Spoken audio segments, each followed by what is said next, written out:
Mes loulous, petite surprise en fin de vidéo, j'ai oublié de vous le dire, I'm so sorry. Donc là je suis à la fin de la vidéo, mais vous êtes seulement au début. Mais du coup voilà, il y a une surprise à la fin de la vidéo qu'il faut pas que vous loupiez. J'ai fait gagner, hier soir j'ai tiré au sort le gagnant de la bague du coup. Et je vais aussi vous faire gagner ce magnifique wrap voilà, dans la couleur noir satin. En fait c'est un wrap que j'avais aussi reçu de Green Drive, il y en avait 2 dans le paquet. Et dans une précédente vidéo, je vous avais dit que j'allais le poser proprement et je ferai gagner aussi celui-là. Bon bah là, un concours se termine, un autre recommence. Donc si le wrap vous intéresse, eh bien, il faudra le mettre évidemment en plus de tout le reste dans l'espace des commentaires. Voilà, merci beaucoup. Bonjour à tous les amis, j'espère que vous allez bien. En attendant la vidéo qui arrivera bientôt de mon bilan, de mon premier vrai gros road trip en hiver. Et dans cette vidéo, je vais aussi tester du coup les bagages spécialement designés pour le Frunk que Green Drive m'a envoyé. Aujourd'hui, j'aimerais qu'on se pose du coup la question des bornes de recharge en ville ou même pas que, puisqu'aujourd'hui on va tester des bornes de type 2, des bornes 50 kg et des bornes ultra rapides Ionity jusqu'à 350 kW. La question que je me pose aujourd'hui et que je propose de réfléchir avec vous, c'est est-ce que forcément ma voiture doit être parquée, stationnée sur ces emplacements-là? Est-ce que c'est la bonne dynamique de réflexion? C'est ce que je vous propose de parcourir aujourd'hui avec moi, d'y réfléchir et évidemment vous pouvez intervenir quand vous le voulez dans les commentaires pour me laisser votre avis. C'est parti!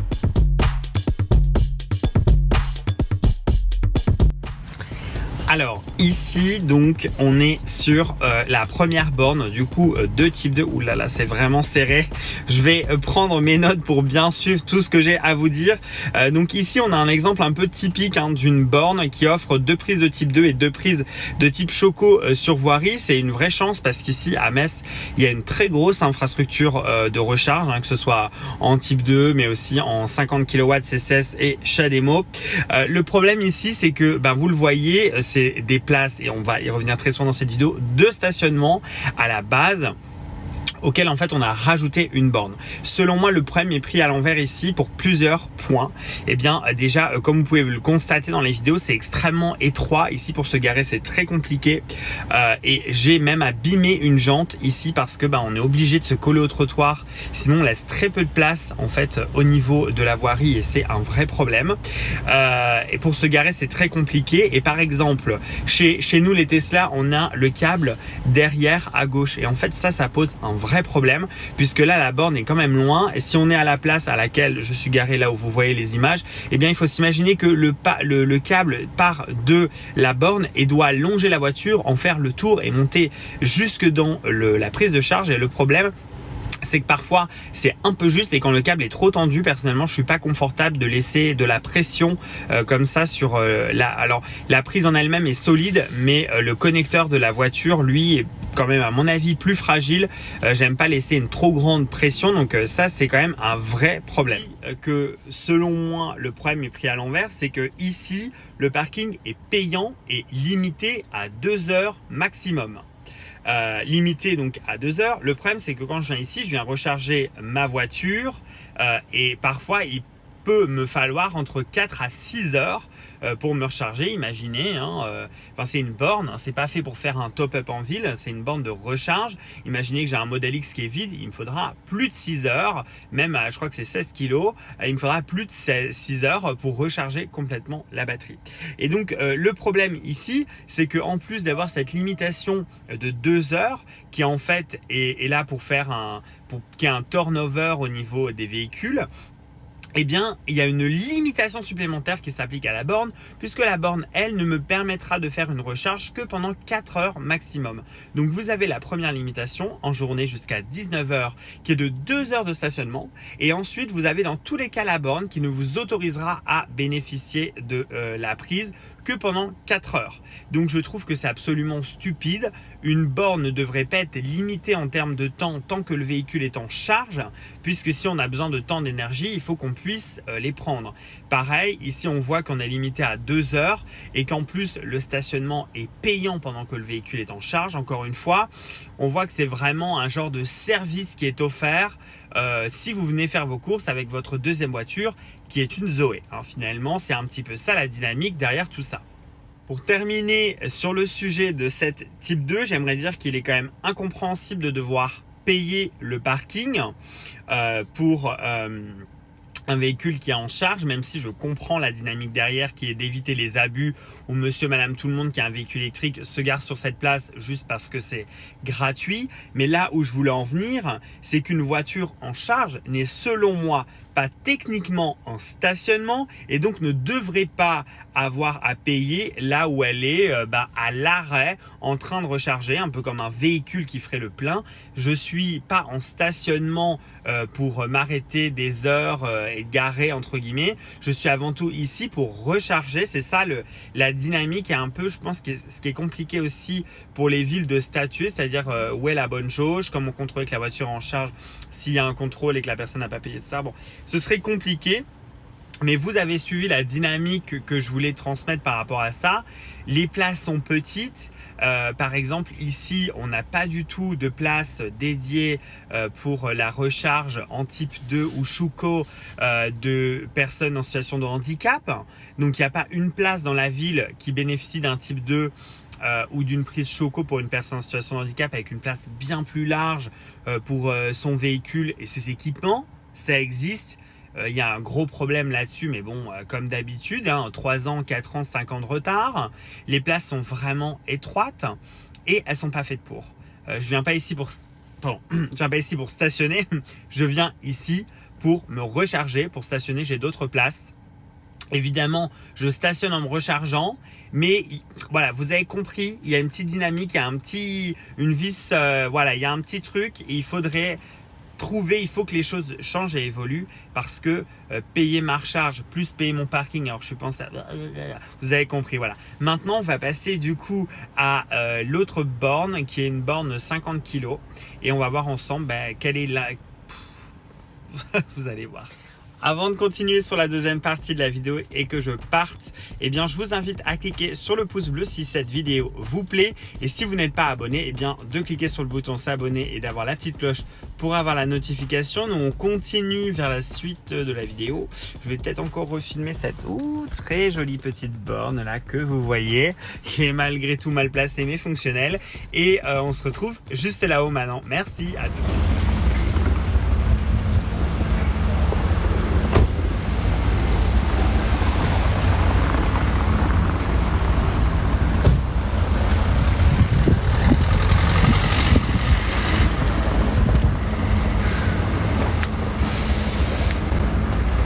Il y a juste à regarder la taille des places pour se rendre compte à quel point elles sont ultra petites.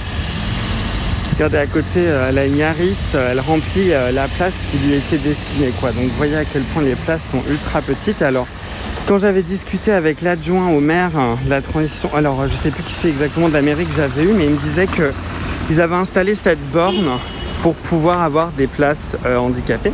Mais en fait, même avec un véhicule où la prise est à l'avant, dans tous les cas, en fait, les câbles qui sont attachés, le câble CHAdeMO, c'est pas long, quoi. C'est vraiment pas suffisamment long. Donc là, vous allez pouvoir voir, en fait, on arrive d'ici en sens unique, et ensuite, il faudrait se garer en épi. Mais alors moi, comme en fait, ma borne, ma prise de recharge est ici, il faudrait que j'avance et que je fasse une marche arrière, et puis, regardez, mettre des places en épi comme ça, et puis elles sont vraiment pas grosses, Là, vous le voyez bien, c'est rikiki, quoi. Donc voilà, et mettre une borne ici, alors effectivement, à la gare, c'est magnifique et tout ça, mais il y a beaucoup de passages, et je veux dire, c'est clairement pas possible ici de faire une manœuvre. Alors pour une Zoé ou pour un autre type de véhicule, ça fonctionnera parfaitement, mais là, ça demande juste trop de manœuvres, et puis c'est ridicule, quoi. Alors on est pile poil dans la place, effectivement, ça passe. On est pile poil dans la place. Ouf, j'espère que vous m'avez bien entendu. Ça passe, mais c'est quand même vraiment n'importe quoi. Allez, let's go maintenant, superchargeur et Ionity. Comme ça chauffe un peu ma batterie. Moi, je vais me faire un petit plein. Et puis, on va parler de toutes les petites toutes les petites choses quoi. En arrivant, j'ai checké cette super ID3 là en charge au Ionity. Je la kiffe, ça fait plusieurs fois que je la vois. Elle est trop top. Vous savez que je kiffe hein, les ID3. Regardez comme c'est trop joli. Vraiment, c'est vraiment parfaitement pour. Bref. Et franchement, c'est pas trop mal. Hein. Bon là, ça descend un peu, mais il a 37% de batterie et il touche quand même du 89 kW. Hein. Donc c'est vraiment pas dégueulasse. Hein. Il a dû arriver avec un bon 100, je pense. Hein. Facile. Hein. Donc c'est pas trop mal. En fait, ce dont je voulais vous parler, c'était ça. C'était qu'en gros, on avait les ports sur les côtés.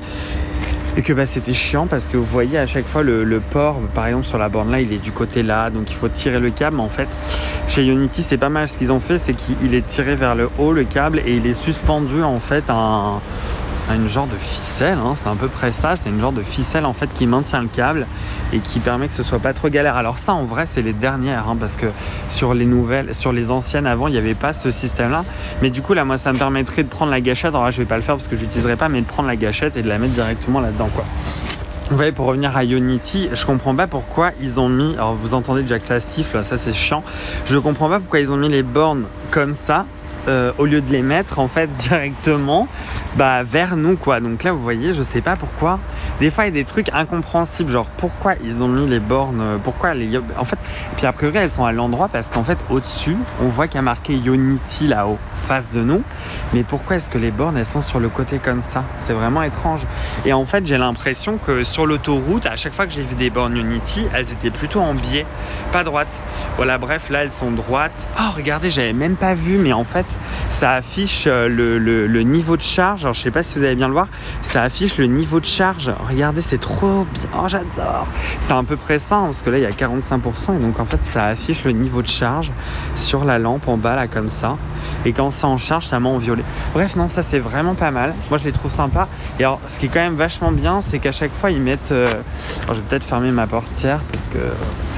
Là, on n'est pas en Norvège, chez Bjorn. Et ce qui est vachement bien, c'est qu'à chaque fois, ils mettent des bornes tri-standard comme ça, un peu partout, sur chacune de leurs bornes. Bref, c'est des bornes à bébé, en plus, elles marchent bien. Mais par contre, le tarif, ah si, ils l'ont mis à 39 centimes ici.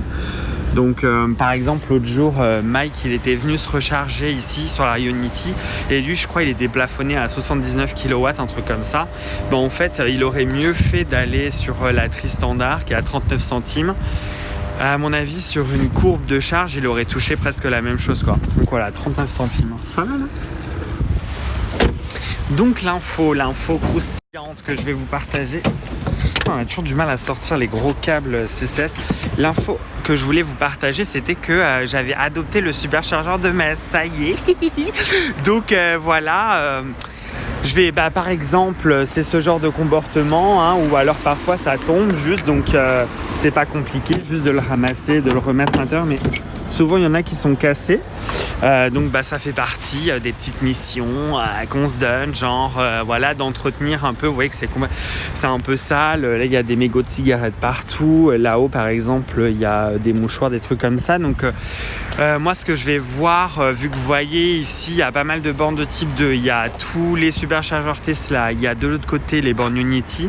Le directeur de Leclerc a l'air un peu électrique ready en tout cas, donc je vais voir avec lui si c'est possible de faire installer 2 poubelles, parce qu'ici en fait le superchargeur est divisé en une partie et une partie, donc je vais lui demander si c'est possible d'installer des poubelles, et puis voilà, c'est à peu près tout. Après je viendrai surtout pour voir s'il n'y a pas des merdes à ramasser. Je pourrais passer, je pense, une petite fois par semaine. Voilà, c'est ce que j'ai prévu. Je trouve que c'est une idée sympa. En plus là je vois qu'ils ont mis du sel aussi sur les places là, parce que je suis en train de marcher dessus, je le sens. Donc non, ici c'est vraiment un bon superchargeur, c'est juste qu'il y a du monde. Donc voilà, les bornes, vous voyez, il y a certaines bornes, franchement elles ont pris par le temps quoi, elles sont vraiment genre vieillissantes quoi. Donc il sera temps que, je crois que le superchargeur là il a ouvert il y a quelque chose comme 5 ans maintenant. Donc voilà, nous on fait une petite charge maintenant ici parce que j'étais à vide et que j'avais prévu le coup, aujourd'hui de visiter pas mal de chargeurs. Hop, on va fermer la porte. Voilà, qu'est-ce que je peux vous dire aussi, comme vous pouvez le constater, j'ai installé un... Bon, c'est l'heure.